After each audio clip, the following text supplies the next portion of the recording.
Hello. Good morning. Good morning. Good afternoon. Good evening, depending on when are you watching this. But it is good morning to me. It is about 8:40ish, April 12th, 2018. It is a Thursday. So since yesterday, I've been considering on how do I want to do each day out the week. I want each day to be a theme on my channel as well as other videos. So if you have not noticed, I actually started out this channel with posting videos. I've always had a YouTube channel since like 2011, but I just recently started posting YouTube videos 1 month ago. So today actually marks yesterday actually marked 1 whole month. So I'm in my 1 month anniversary of posting YouTube videos, and I want to thank you everyone, to all my family, friends, co-workers, associates, acquaintances, strangers, whoever you are. I want to thank you sincerely for subscribing to this channel and taking the time to listen and watch these videos. Thank you so much. So I decided that today is Thursday. Thursdays will be Throwback Thursdays, which a lot of you are already familiar with, mainstream social media and our society. We're already doing that anyway. A lot of social media outlets do Throwback Thursday. So it was either between Throwback Thursday or Thrive Thursday, but I really still like Throwback Thursday.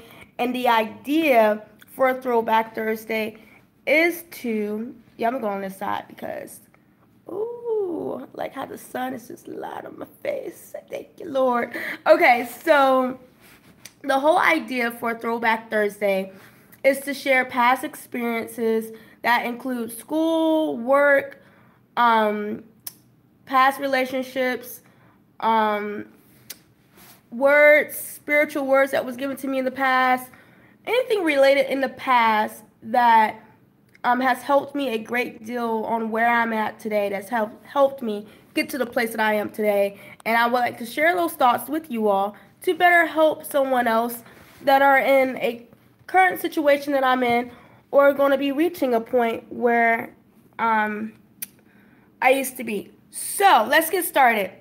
We're about 3 minutes in. So today I decided that today will be dedicated to Norfolk State University, resident life and housing. I became a resident assistant, aka RA, on, when was it? I started August 2008, and my term ended May 2010 because I graduated. So yeah. So let's talk about this experience with being an RA. First of all, when I first moved on campus in August 2007, I actually really was intrigued intrigued by my current RA.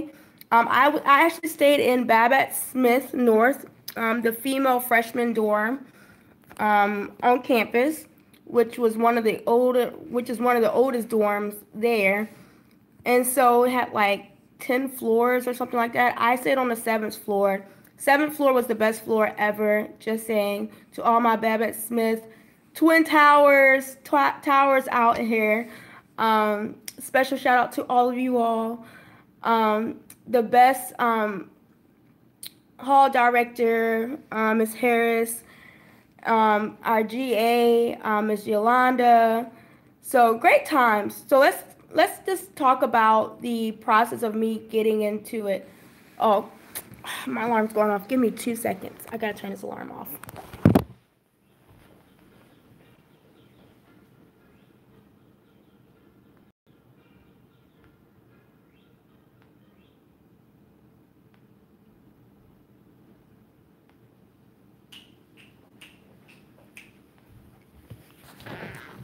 Okay, I have returned. So let's talk about this process. So I started asking my RA at the time, like, what do you do? What do you need to do? and whatever. And so she really highly recommended me to go ahead and just apply because going to school, I had to put myself through school. So I had financial aid plus I had grants and loans when I went through Norfolk State. So I was trying to do my first of all I wanted to work because I was used to working before I moved to Norfolk State. So I always had a job. Before I moved to Norfolk State, I was working 2 jobs. I would work all day. So that's why I work like I do right now. I'm used to it. I like my money. I like to pay my bills. So I like to have a roof over my head. I like to have a car. So I like to live quite comfortably. So I like to work. So I realized that at the time, I was supposed to be paying like $1,000 a month for tuition. And I want to do something to reduce my, my costs of living on campus because living on campus is not cheap. I'm just going to put that out there for all of you all. For all you high school juniors and seniors, even those that are taking a year or two off and are considering going to college, going to a college or university, and you're thinking about living on campus, to be honest with you, my very personal, honest opinion about that, I would say try to see if you can stay with a family or a friend. See if you could rent out a room. See if you can see if you're able to make enough money to get an apartment, get a roommate or two, because you're actually be coming out cheaper that route instead of staying on campus. Some people say stay on campus to get the experience. I got the campus experience, but it wasn't. Don't believe the hype. That's what I'll say. I said don't believe the hype. Like yes, you can have some great times. You meet a lot of great people on campus. Like I don't regret necessarily living on campus because I've met some incredible people. And one of the RAs that I worked with, actually she was one of the first people that I actually met when I was first living there as a freshman. Miss Octavia, I think she's subscribed. So I don't regret that because we became really good friends from that point on. And also she became an RA as well. So, but I would say look at all the options. Just don't automatically just move on campus because, you're here because all your friends are living on campus and people are saying, oh, you got to get the campus experience. Of course, colleges want their money, so they're going to promote it as much as possible because it's not cheap. It's very expensive living on campus. Very, very expensive. So I think when I did the math on it, if I'm not mistaken, when I did the math, I remember because it was my first year.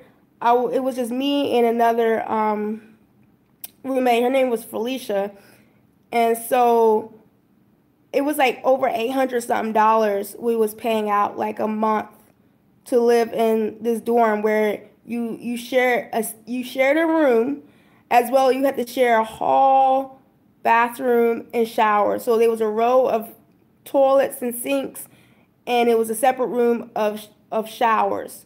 So we was paying over $800 each. The way I remember, I don't know how it is today. So that was back in 2007. So I don't know. I have no idea. Did it go up or go lower? I don't know. You have to look into that for yourself. Do your research.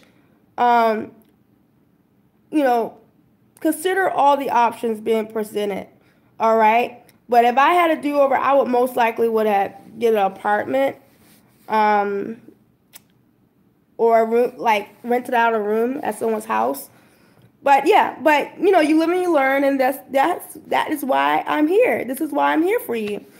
So because those options was not presented to me. The only option I thought I had was living on campus. Like I knew people here before I moved here, but I didn't think to ask, will y'all be renting out a room, or asking, is there, what are your apartments in the area? I didn't think about doing that type of research. I didn't think about doing a special trip out here to look at apartments, so I was just so ready to leave. I was just so ready to start school and move in. So I just took the campus experience option and did that.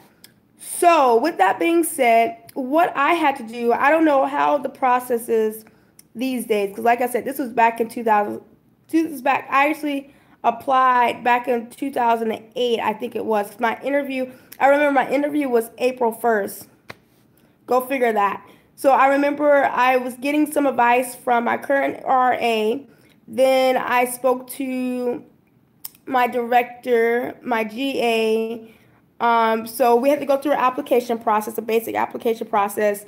And then you had to, for your interview, you had to create a program for the dorm or for the hall. You had to create a program, and then you had to do an interview.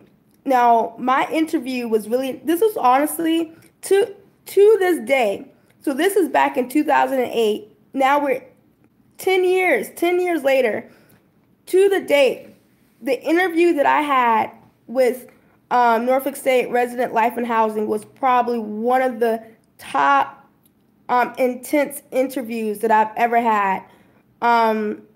Even like being in my career right now, it was still. I came in a room. We had to go in the upper class. It was in the upper class. What is it?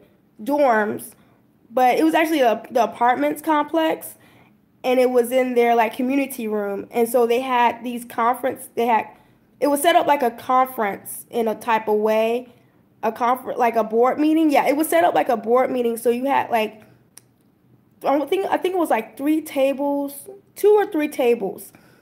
And on those 2 or 3 tables, I think I was interviewed. I don't even remember how many people I was interviewed by. I know I was interviewed by for at least 6 people. It was like 6 people plus. I was interviewed by a few of the GAs, which is the graduate assistants, those that was actually over the RAs that worked alongside with the hall director. Then I was interviewed by some of the hall directors, as well as those that was over the residence life and housing office. So I was interviewed by a lot of people, and so they would ask me questions and whatever. And the funny thing about this was my best friend at the time. We're no longer best friends anymore, but my best friend at the time, he was actually on the panel. He was actually on, because he was a graduate assistant at the time. And my God, I thought that like he like completely acted like he did. Like everyone knew that we was best friends. Like it was evident. Granted, Norfolk State is big, but it's not that big. It is when I went, it was a very close-knit community and family. So yes, it's big in a sense, but at the same time it is small. So sometimes you will see the same people over and over again, and you would get to know people's lifestyles and what people do and all that type of stuff. But anyways, with that being said, it was like I didn't even know him at the time. It was so interesting. But they was asking me these, it was good questions they was asking me about, but I was confident in those questions, and I was answering the questions, and it was like everyone on the panel was like neutral. Like they showed no expression. They didn't show any expression if they liked me or they didn't like me. They didn't show any expression if I answered a question correctly. It was just neutral, and it would just write down the notes. And then it came to my program.